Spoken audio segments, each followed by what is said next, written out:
পঞ্চগড়টা এখন মনে হয় সিলেটের পর দ্বিতীয় চা পাতার জন্য। আমার নিজস্ব কিছু বাগান আছে, ছোটখাটো চা পাতা বাগান। গ্রামের সবারই 1 বিঘা আধা বিঘা যে যেরকম পারছে, মানে একটু শান্তির জন্য চা পাতা করছে। কিন্তু এই শান্তির জন্য চা পাতা করে এখন এটা মনে করেন বিষ কাটার মতো গলায় বাজছে। কারণ চা পাতা বাংলা তো নগদে খেতে আর কিছু করা যাইতেছে না। চা পাতায় তো পুরা মাটির রস নষ্ট করে দিছে। চা পাতার সিন্ডিকেট কইরা পুরা মনে করেন পঞ্চগড়ে যারা একটু ভালো আছিল কৃষকের ফ্যামিলিরা, তাগরও ধ্বংস করে দিছে। কীটনাশকের দাম একদম আকাশচুম্বী হয়ে গেছে এই চা পাতা করার পর। আপনার বাংলাদেশের সবকিছুর দাম আস্তে আস্তে দিনে দিনে বাড়ছে, আর আমাদের পঞ্চগড়ের চা পাতার দাম আস্তে আস্তে কমছে।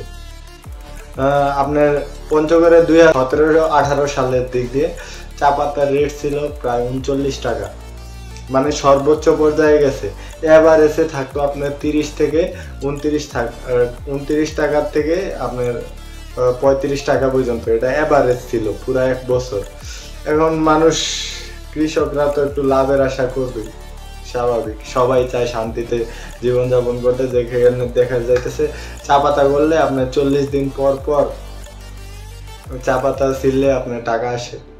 এই যখন একটা হিউজ ব্যবসা হইলো চা পাতার, কাঁচা চা পাতার, চারা, সবকিছুর যখন একটা ব্যবসা ভালো হইলো, চা পাতার কিছু মালিক মিলায়া সিন্ডিকেট তৈরি করলো। আর আমাদের পঞ্চগড়ে যারা ক্ষুদ্র চা পাতা কৃষক আছে তাকে রক্ত চুষা শুরু করলো। আমার নিজের পুরা ফ্যামিলি চা পাতা করছে। আবার একটু কি হোক ছোট ক্ষেত ছিল, ওই পুরাটা লাভের আশায় চা পাতা গাছছি প্রায় 1.5 লাখ টাকা দিয়া।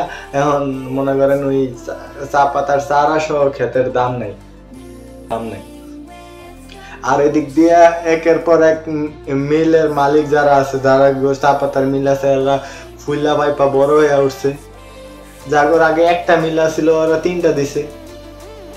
যা আগে 1-2টা মিল আছিল ওরা আস্তে আস্তে মিল বাড়াইতেছে। আর যারা চা পাতার যাদের জমিন আছিল মনে করেন 5 বিঘা চা পাতা জমিন, চা পাতার উপরে নির্ভরশীল না হইয়া ওই যে 1 বিঘা 2 বিঘা লস করে ভাঙা ফেলাইতেছে। আর আমরা তো মিডল ক্লাস, আমরা তো ভিক্ষা চাইতেও পারবো না। আর আমরা তো মুসলমান, ওরকম সাহস নাই যে ফাঁসি দিয়ে মারা যাবে পঞ্চগড়ের মানুষ। আমাদের তো সব দিক দিয়ে রক্ত চুষা হইতেছে। এদিক দিয়ে সার কিনতে গেলেও কষ্ট লাগে, আবার চা পাতা বেচতে গেলেও কষ্ট লাগে। এরকম অবস্থায় আছে কৃষি। তাইলে আমার ফ্যামিলির যদি কৃষি কইরা এই অবস্থা থাকে, তাহলে আমি একটা কৃষকের ছেলে কৃষি করবো কিভাবে? এই বাধ্য হয়ে আমার ঢাকা শহরে আইসা ওই যে গার্মেন্টসে চাকরি করা লাগবে। এটাই হলো আমার রিয়েলিটি।